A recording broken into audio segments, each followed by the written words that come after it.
Welcome back, folks.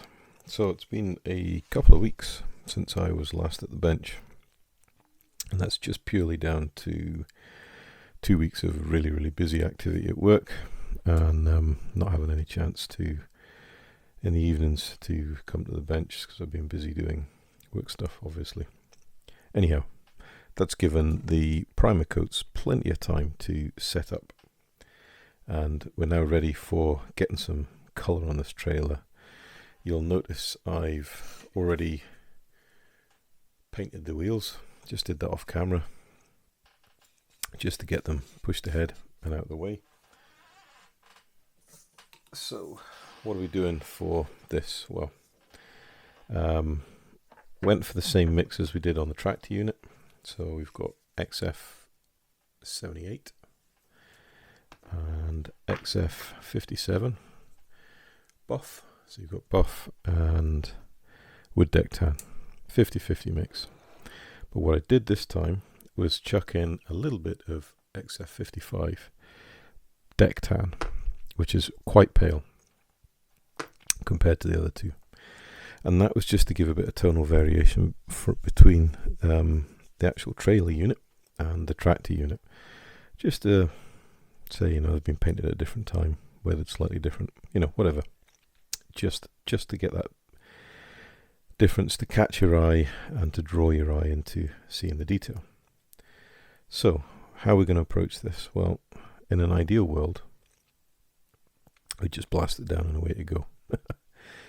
But this isn't just an ideal world. So what I'm proposing to do is actually paint the underside first.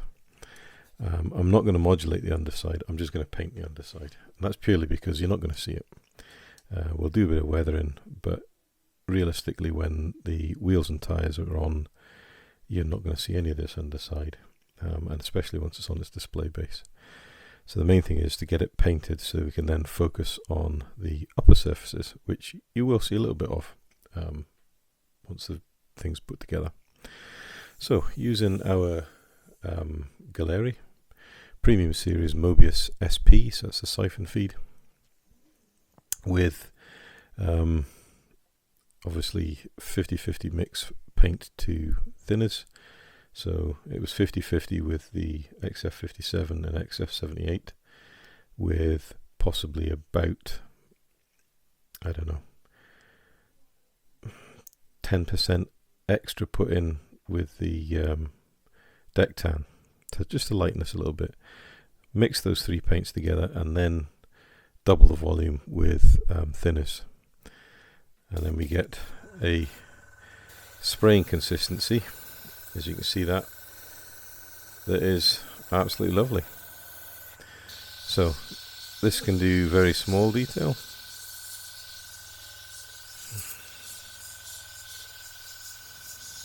The fine detail work on this airbrush is really rather nice. 0.35 needle, I think, if I remember rightly. So you can do your marbling, or you can just come in and lay down a thicker lane.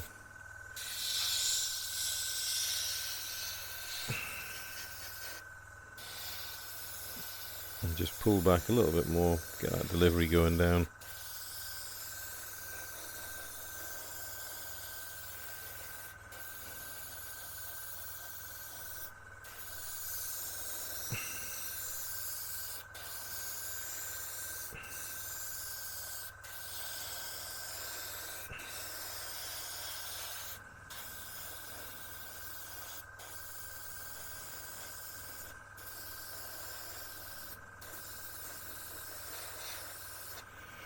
So how to make this interesting? Well, you can focus the paint on high spots.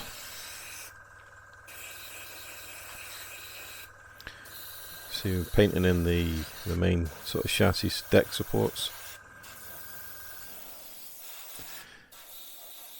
If you paint them in first, then when you come to paint everything else in, they'll have a stronger colour. But the thing to remember is you've got to get in all the angles.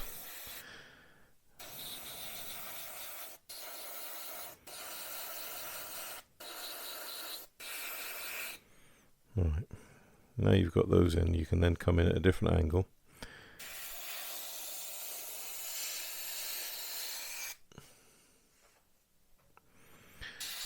And we're getting the side of the central chassis spine.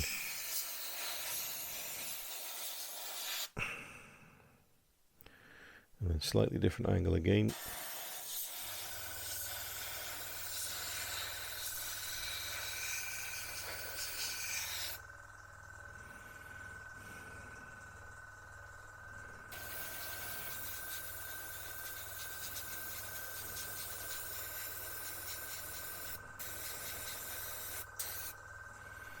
Right, now we'll focus back down on the underside of the deck.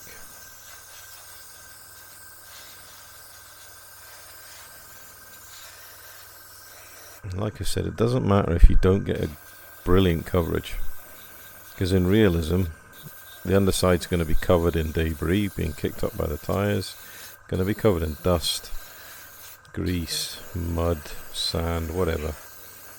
So you're never actually going to get a true colour on this. What we want to do is get that colour representation. So the next thing is to spin the axles around.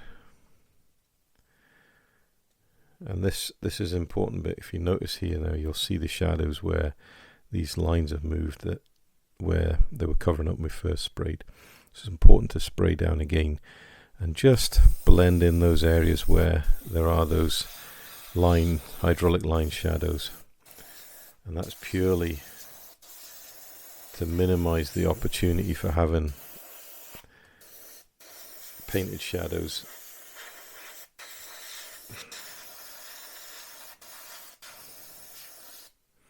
But also it means we can get into this side here,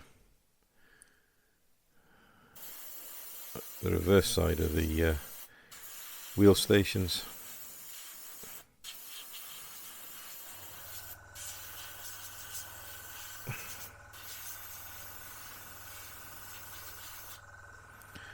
And then whilst we're doing that, we want to make sure that we're getting under the front.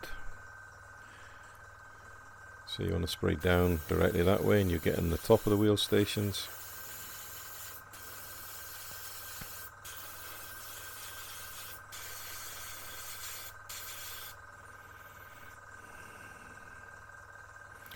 And we'll just make sure we go in at all angles to get all the bits that we won't be able to get when we orientate these wheel stations around to spray the other side.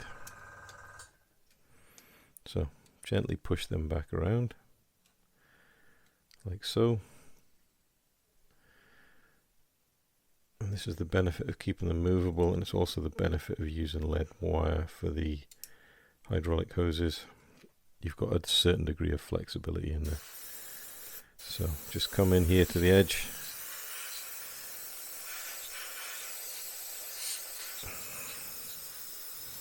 And just get rid of any colour differential and shadow.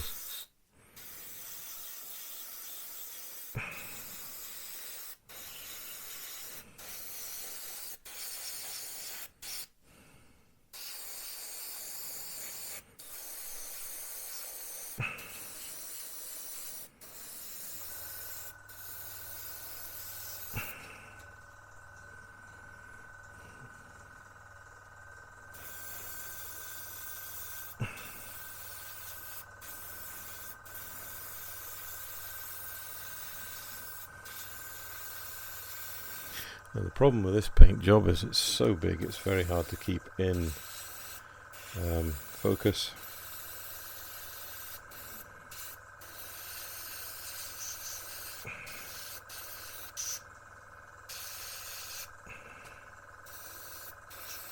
But there you go. That'll give you the rough idea of how I'm going to approach the rest of the underside of the trailer. Now from that statement you'll probably understand that I'm not going to film it all because it's really, really tricky. But you can see with a little bit of manipulation and careful spraying we can get all the underside sprayed up nicely and make ready for fixing the wheels on.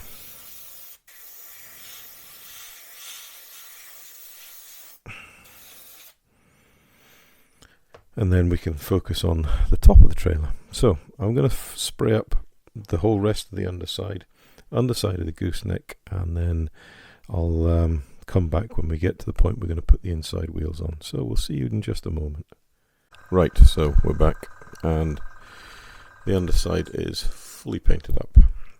I'm happy enough with that. Maybe a little touching up here and there, but nothing deadly. And it'll be ready for the wheels to go on once it's cured up. So next thing to do is spray the trailer deck. And this is a great opportunity to use this to practice your airbrushing skills, because there's so many individual panels. So we can come in here and we can just start colouring them in, putting some linear lines in, and this will help create the illusion of deformation of the plates. Just with all the years of heavy use and weight on it, plates will take a little bit of a bend, and this lining will help to give that impression.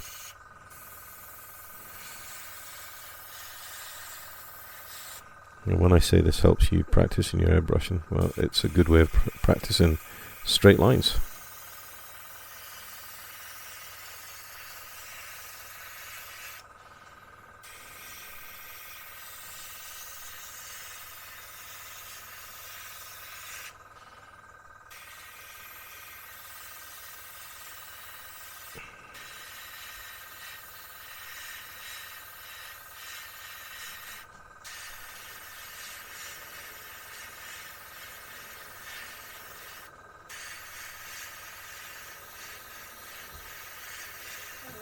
So, just spray away.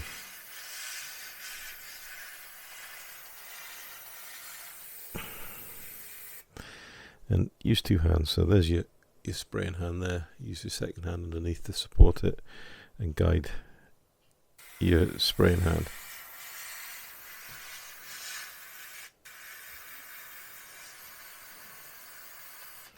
And then spray in these pieces here, because this will be where there's a bit of support.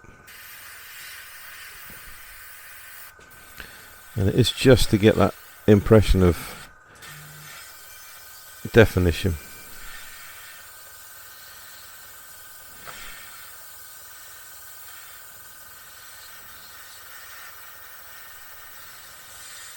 So just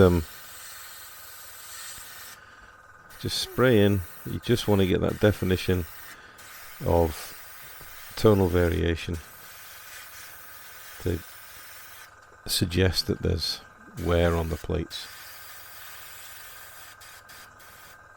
And then when you're happy with it, just come back in, fill.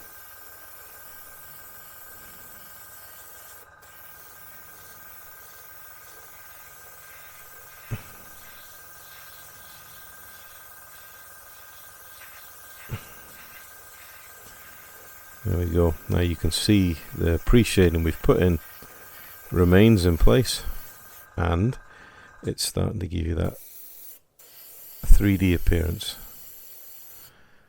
So I'm going to carry on in all these different panels.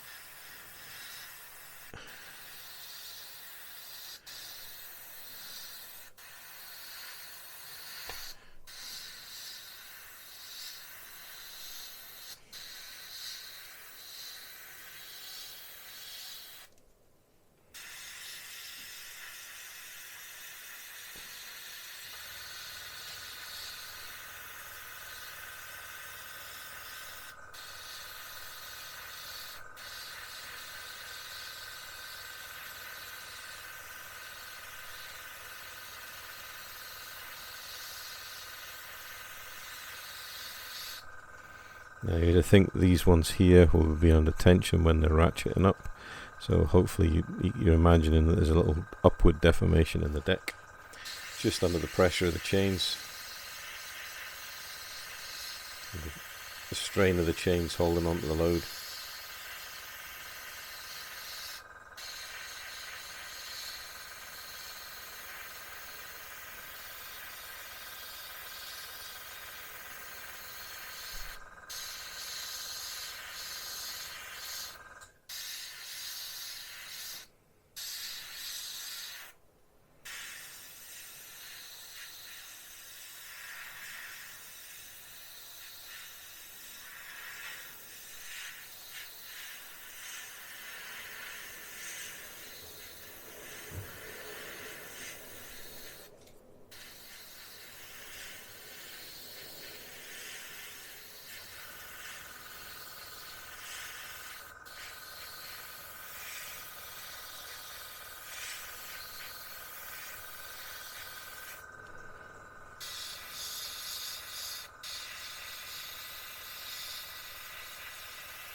So there you go, you can see we've got all this lovely pre-shading in, and then we'll just come in and fill.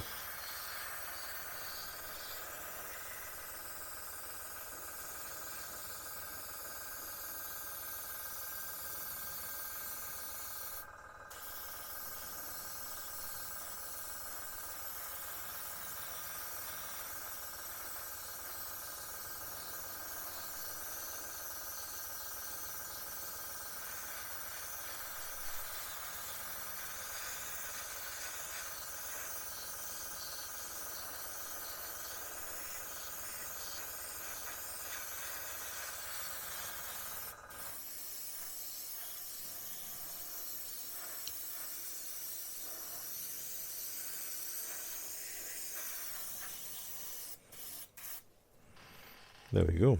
Now, as that dries, that will come back. The pre-shading will come back,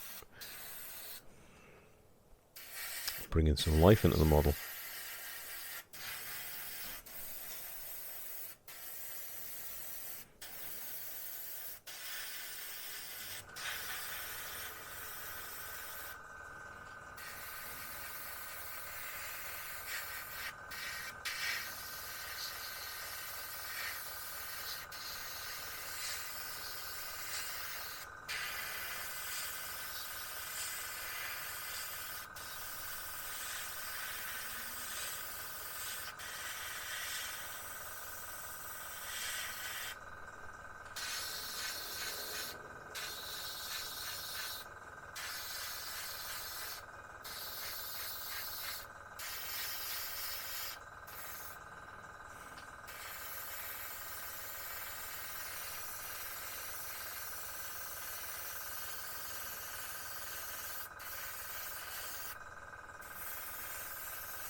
If you want to get a little bit precise with the paint, take your crown cap off, and you see instantaneously you get a different diffused spray pattern. The crown cap does actually aid paint diffusion, and without it there, you get a more defined spray pattern.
There we go, there's the deck painted, and hopefully you can see there's a good bit of tonal variation there.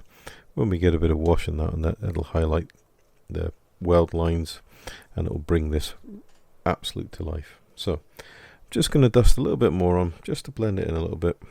I'm going to redo the stairs a little bit, catch the tops of the treads, and then we're going to let this cure off, and we'll come back and give it a semi-gloss coat just to seal it all in, and then we can think about actually getting the wheels and tyres on this and pressing forward to bringing the trailer together with the tractor unit. So see you back shortly.